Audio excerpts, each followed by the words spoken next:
Thyroid के साथ साथ आपका ओबेसिटी बढ़ता है और कम भी नहीं होता, टैबलेट खाने के बाद भी बहुत रेयर कंडीशंस में कम होता है। कि जैसे ब्रोकोली है, बंधा है, गोभी है, इनको थोड़ा खाने को मना किया जाता है। तो तनाव का प्रबंधन ज्यादा से ज्यादा किया जाए, इसलिए इसीलिए आजकल छोटे छोटे बच्चों में और यूथ में सबसे ज्यादा थायराइड के पेशेंट्स पाए जा रहे हैं। गलती व्यक्ति की है, पर्सन की है, क्योंकि वो इतना हल्के में ले रहा है। अरे छोटी सी तो गोली हम खाते रहेंगे। होल ग्रेन्स को खाना अच्छा है, साबुत अनाज ऐड कीजिए। तो नाश्ते में आपका एक भी साबुत अनाज जैसे मूंग है, चना है।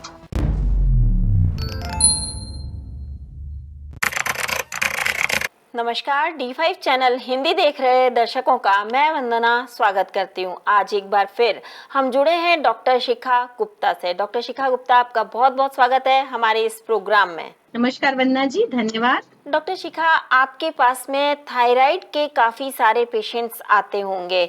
क्या उनका थायराइड पूरी तरह से ठीक हो गया है या हो जाता है? हम ये जानना चाहेंगे कि थायराइड को पूरी तरह से ठीक किया जा सकता है या नहीं। इसके अलावा हम आपसे ये भी जानना चाहेंगे कि थायराइड जब डॉक्टर के पास जाते हैं तो वो बहुत सारे टेस्ट बता देते हैं, तो कौन से टेस्ट थायराइड के लिए ज़रूरी होते हैं? साथ ही साथ हम ये भी जानना चाहेंगे क्या चीज़ खानी पीनी चाहिए और क्या चीज़ बिल्कुल नहीं खानी पीनी चाहिए जिनको थायराइड की प्रॉब्लम है। कई बार ऐसा भी होता है कि जब डॉक्टर के पास जाते हैं तो वो हमेशा के लिए टैबलेट लगा देता है, तो क्या वो टैबलेट बंद हो सकती है या नहीं?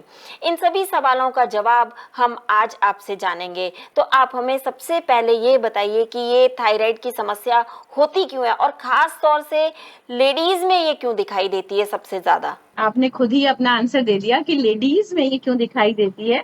क्योंकि जितना थायराइड को आप इस तरह से नोटिस करें कि मेंटल स्ट्रेस जहाँ पर ज्यादा होता है, जहाँ पर सप्रेस्ड इमोशंस होते हैं, जहाँ पर फियर ज्यादा होता है, वहां पर थायराइड होता है। तो पहली बात कि हमारा ये फिजिकल से ज्यादा मेंटल प्रॉब्लम का कारण है थायराइड। और हमारा इमोशनल डिस्ट्रेसेस बताता है, मतलब हमारी बॉडी का endocrine system, hormonal system disturb है इस वजह से। और मेनली महिलाएं, क्योंकि हमारी 3 फेजेस ऑफ लाइफ से गुजरती हैं, मेंस्ट्रुअल साइकिल का स्टार्ट होना, प्रेगनेंसी होना, देन मेनोपॉज होना, इसलिए उनके में बॉडी में हार्मोनल इम्बैलेंस होने की चांसेस पुरुषों से ज्यादा हैं। इसलिए थायराइड की पेशेंट्स महिलाएं होती हैं।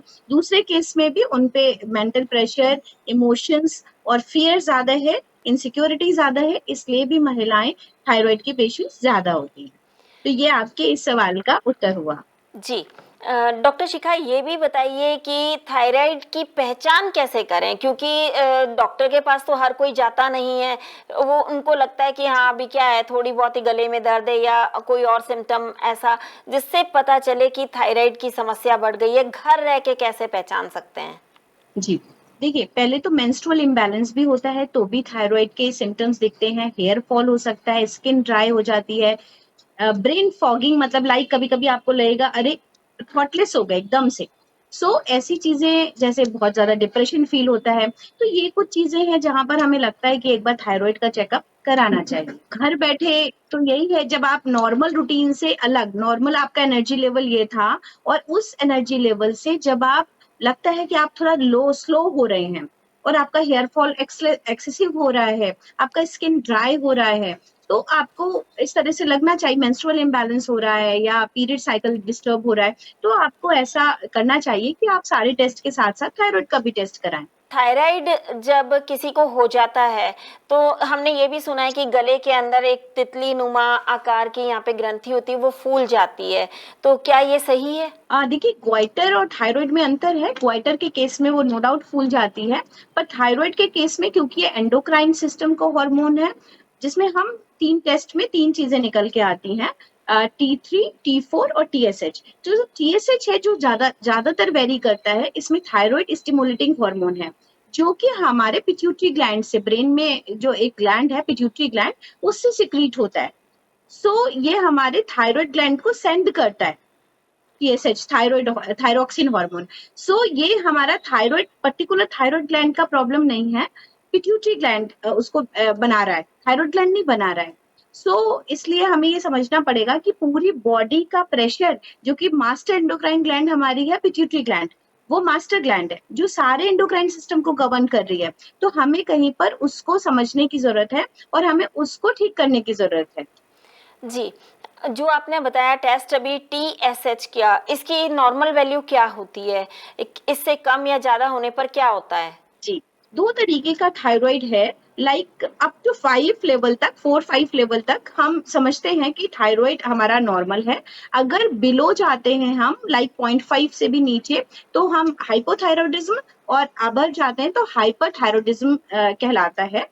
तो इस तरीके से दोनों ही केसेस में पेशेंट मिलते हैं देखने में, पर अबव TSH का लेवल 5 से ऊपर जाए इसकी संख्या ज्यादा है, और इसको ठीक करने के लिए ज्यादा तवज्जो देना चाहिए, ध्यान देना चाहिए।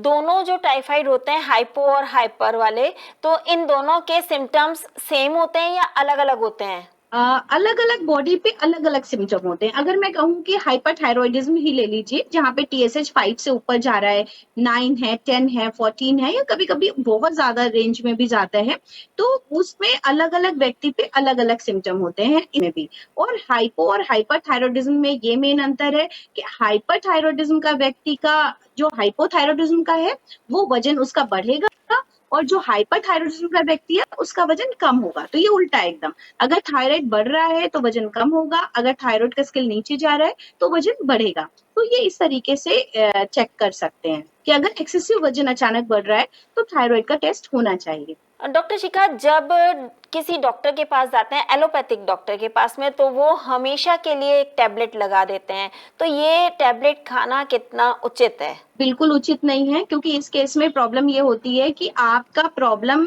थायराइड सिर्फ नहीं है, आपका प्रॉब्लम TSH बढ़ने का ये है कि आपकी बॉडी का पूरा हार्मोनल सिस्टम डिस्टर्ब है, जिससे क्या होता है कि आप सिर्फ थायराइड ठीक करके जो बाकी हार्मोनल सिस्टम बिगड़ा हुआ था उसको आप कुछ भी नहीं कर पाते, और वो सप्रेसिव स्टेट में रहता है, जिससे क्या होता है जो रूट लेवल पे प्रॉब्लम्स हैं जहां जहां वो एग्रीवेट हो रही होती हैं, बढ़ रही होती हैं, सिर्फ आपके रिपोर्ट के लेवल पे वो नॉर्मल आना शुरू हो जाता है ड्यू टू मेडिसिन। तो यहाँ पर ये सबसे बड़ी गलती होती है कि अगर आप अपना लाइफस्टाइल, अपना डाइट, यौगिक मैनेजमेंट, नेचुरोपैथी, ये सब से आप ठीक करने की कोशिश करें, तो आपका न सिर्फ थायराइड ठीक होगा, आपकी पूरी बॉडी का हार्मोनल सिस्टम ठीक होगा, और ऐसा ही करना चाहिए। रही बात जो एलोपैथ में पूरा मैनेजमेंट है, तो हम ये कहते हैं कि आप मैनेजमेंट ही तो कर रहे हैं, तो आप नेचुरोपैथी से मैनेजमेंट करिए। मैनेजमेंट इन द सेंस कि आप उसका प्रबंधन कर रहे हैं कि भाई हम थायराइड की मेडिसिन एक होल लाइफ चलेगी अभी, और अभी कभी कभी क्या होता है वो बढ़ती जाती है, मतलब 25 mg तो छोड़िए, 150 mg तक लोग खा रहे हैं दवा, तो उसका क्या सप्रेशन है, और उसके एवज में और 4 और बीमारियां घर कर रही हैं, और उन तक आपका ध्यान नहीं जा रहा है। तो ऐसे में जब आप मेडिसिन मैनेजमेंट को कम रखते हैं तो आपका बॉडी इटसेल्फ काम करता है उसको ठीक करने के लिए।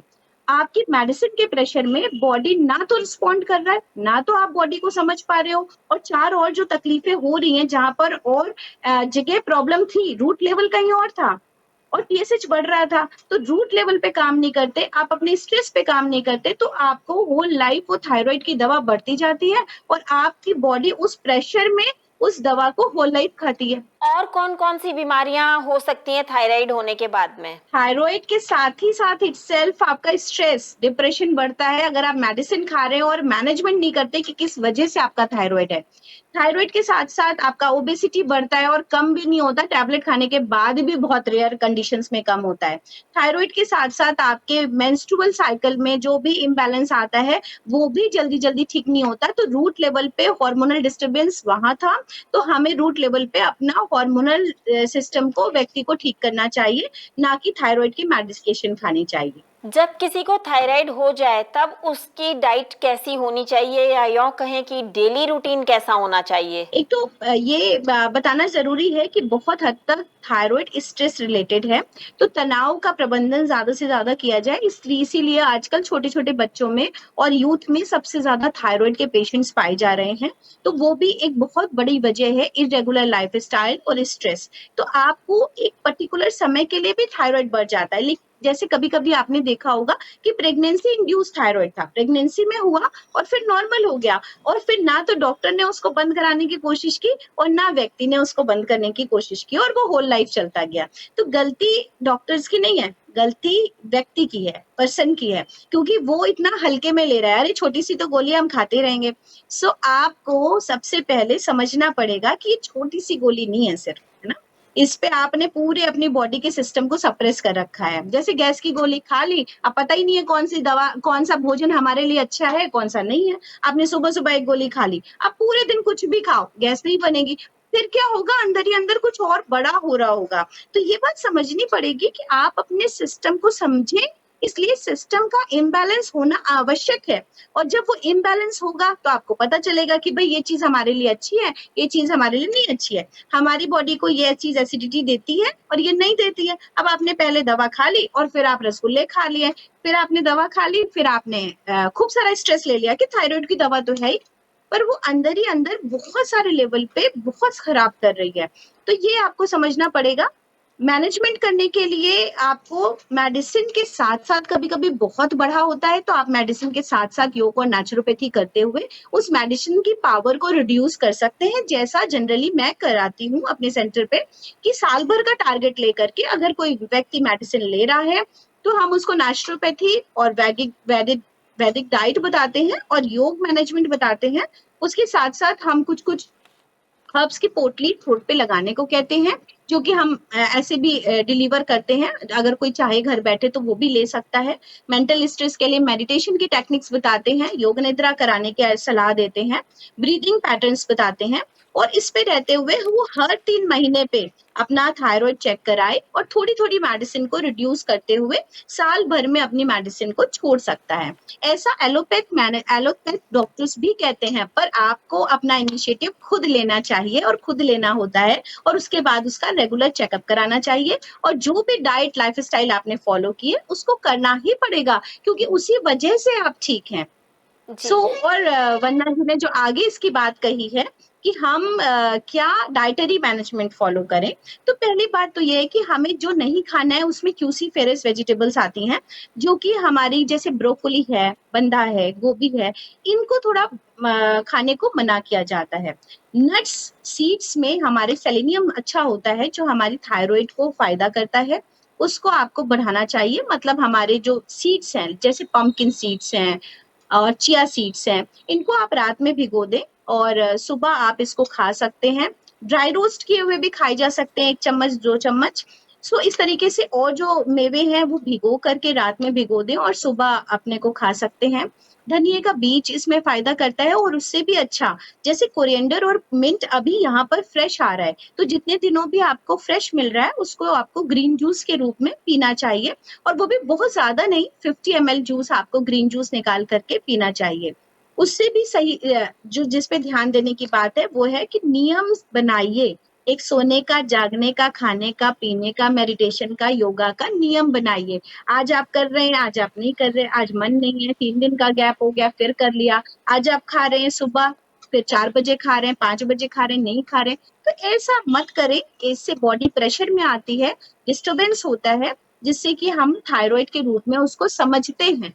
बॉडी अंडर प्रेशर है, तो बहुत सारा रेगुलर इंटरवल पे खाना, होल ग्रेन्स को खाना अच्छा है, साबुत अनाज ऐड कीजिए। तो नाश्ते में आपका एक भी साबुत अनाज, जैसे मूंग है, चना है, मटर है, छोले हैं, राजमे, इनको आप रात में भिगो दें और सुबह आप इनको बहुत सारा कुकुम्बर डाल करके कुचुम्बर बना लें, लाइक खीरा है, ककड़ी है, प्याज टमाटर अगर खाते तो बहुत सारा सैलेड, भुना जीरा वगैरह डाल के मसाले, वो एक बाउल आप खाना शुरू करें। सुबह भीगे हुए मेवे खाना शुरू करें, नट्स और सीड्स जितना बढ़ाएंगे। मौसमी फल 2 बार खाना शुरू करें। सिंघाड़ा, क्योंकि ये हमारी थायराइड ग्लैंड सिंघाड़े के आकार की होती है, तो जैसे कहते हैं कि हमारे बॉडी में आकृति खुद ही दी है कि कौन सा फल हमें खाना चाहिए, तो अगर आप सिंघाड़े के टाइम पे सिंघाड़े का सेवन करते हैं तो आपके थायराइड ग्लैंड में बहुत फायदा होता है। जिन दिनों सिंघाड़ा नहीं है उन दिनों आप सिंघाड़े का आटा इस्तेमाल करें, इसलिए अच्छा होता है। अभी आपने बताया कि सिंघाड़ा और सिंघाड़े के आटे का इस्तेमाल करना चाहिए, तो क्या ये रोज इस्तेमाल किया जा सकता है या सिर्फ 15 दिनों के लिए, 20 दिन के लिए इस्तेमाल करना है फिर रुक जाना है? आप इसे रोज इस्तेमाल करें, रोज ही इस्तेमाल करना अच्छा है और रोज ही करना चाहिए। एक बार दिन में सिंघाड़े के आटे का ही इस्तेमाल करें, कोई दिक्कत नहीं है। इसके अलावा कौन से काढ़े थायराइड में फायदा करते हैं? ये आपने एक अच्छा सवाल पूछा है। देखिए, हार्मोनल बैलेंस करने के लिए हमारे पेट में वात का ना होना जरूरी है, पित्त का ना होना जरूरी है। तो वात पित्त कफ को बैलेंस करने के लिए हम, इस बारिश का भी सीजन है या थायराइड भी निकला हुआ है, तो हमें एक चाय पीनी चाहिए। रात में अगर आप पीते हैं तो अच्छी है, पर वो चाय, सब लोग खुश हो गए थोड़ी सी बात पे, तो वो चाय वाली चाय नहीं होती है। जैसे सिनेमन टी आप बना सकते हैं, आप जिंजर टी बना सकते हैं, ये सारे एंटी इन्फ्लेमेटरी हैं और आपकी बॉडी के हॉर्मोन्स को भी रेगुलेट करते हैं। तो रात में सोने से पहले आपने एक चुटकी दालचीनी डाली आपने, और या जिंजर ग्रेट किया, उस पानी को खौलाया, आपने उसको छान दिया, अब उसमें हाफ लेमन डाल दीजिए, और अगर डायबिटिक नहीं है तो थोड़ा सा हनी डाल सकते हैं, और आप इसको थोड़ा ल्यूकवार्म करके सिप कर करके पी लीजिए। सुबह मैंने आपको धनिया और पुदीने का रस ताजा पीने को कहा ही है। अदरवाइज आप धनिया के, जिस सीजन में धनिया नहीं है, वैसे तो एवरग्रीन धनिया है, नहीं मिलती है कोरिएंडर, तो आप कोरिएंडर सीड्स को रात में भिगो दें और उस ग्लास में से उसको छान के सुबह उस पानी को यूज कर सकते हैं गुनगुना करके। तो अर्ली मॉर्निंग और नाइट तो आपको ये बता दिया, होल ग्रेन्स खाने चाहिए ये बता दिया, ज्यादा से ज्यादा सब्जियां खानी चाहिए ये बता दिया, जो सब्जियां नहीं खानी चाहिए क्रूसीफेरस वेजिटेबल्स के बारे में आपको बताया। ये सारी चीजें करने के साथ साथ गले पर hot and cold bandage naturopathy में ऊनी सूती पट्टी बांधनी चाहिए, फुट बाथ लेना चाहिए प्राकृतिक चिकित्सा में, और पेट को साफ रखना चाहिए, जिसके लिए 3 से 10 दिन तक किसी प्राकृतिक चिकित्सालय में जाकर के अपना पेट का गट क्लीनिंग करानी चाहिए, या आप घर पे मिट्टी की पट्टी, गर्म ठंडी सिकाई, एनिमा या कटी स्नान के साथ एनिमा लिया जा सकता है, जिससे आपका पूरी बॉडी का एक गट हेल्थ अच्छा हो और पूरी बॉडी का एक हार्मोन सिस्टम काम करने लगे। जिनको थायराइड होता है वो ये जानना चाहते हैं, हमारे कई सारे दर्शक ये जानना चाहते हैं कि हम लोगों को थायराइड है और हम इससे क्या छुटकारा पा सकते हैं, अगर हाँ तो कैसे? वैसे तो आपने अभी इसमें पूरे एपिसोड में बता ही दिया है कि कैसे छुटकारा पाना है, लेकिन फिर भी उनकी जिज्ञासा है कि क्या थायराइड की गोली पूरी तरह से बंद हो जाएगी?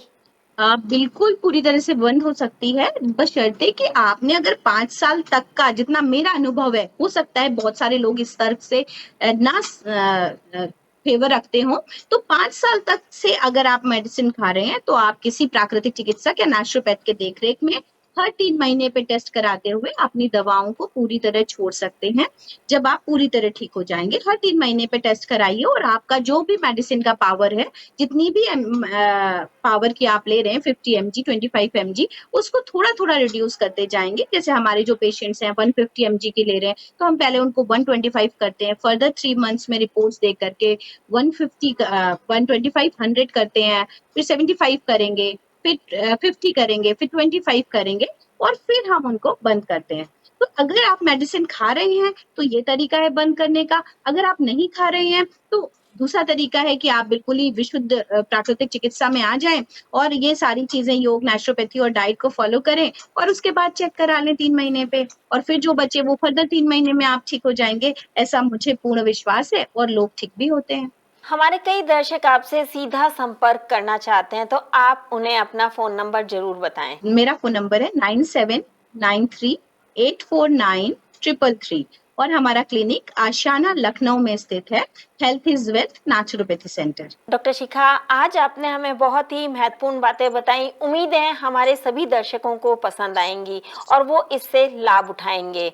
आप हमसे जुड़ी, आपका बहुत बहुत धन्यवाद। थैंक यू वंदना जी, मुझे बुलाने के लिए। Thank you so much. अगले एपिसोड में आपसे फिर मुलाकात होगी, तब तक के लिए नमस्कार।